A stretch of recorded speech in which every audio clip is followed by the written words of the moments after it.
இப்போ டெய்லி சரக்கு அடிக்கிறதெல்லாம் அது இல்ல. ஒரு என்ஜாய்மெண்ட் ஆயிருச்சு. அந்த காலத்தில வந்து பார்த்தீங்க அப்படின்னா, மட்ட சரக்கா கிடைக்கும். ஒண்ணும் இது இருக்காது அப்படி. இப்போ வந்து எந்த எவ்வளோ காசு இருக்கோ அதுக்கு தகுந்த மாரி நீங்க என்ஜாய் பண்ணலான்னு இருக்கிறதுனால, அவங்க டெய்லிலாம் இது பண்றதில்ல. வாரத்துக்கு ஒரு நாள் நேரா டக்குன்னு பாண்டிச்சேரி போயிறது. அந்த காலத்தில அப்படிலாம் முடியாது.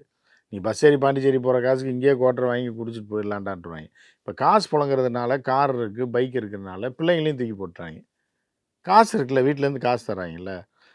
அந்த பிள்ளைங்களும் வந்து ஓசியில என்ஜாய் பண்றதுக்கு என்ன இப்ப நம்மட்ட ஒண்ணுமே கிடையாது. நம்ம படிக்க வந்திருக்கோம். கார்ல ஒருத்தன் கூப்பிடுறான். 2 நாளைக்கு என்னென்ன வேணுமோ வாங்கி தர்றான்.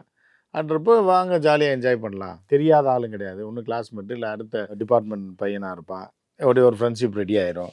சரி வாங்க எல்லாத்தையும் அனுபவிச்சா யார் பார்க்க போறா? அப்படின்றதுக்காக தான் பலரும் வெளி ஊர்ல படிக்கிறதுக்கு மாணவர்கள் ஆசைப்படுறது, மாணவிகள் ஆசைப்படுறது.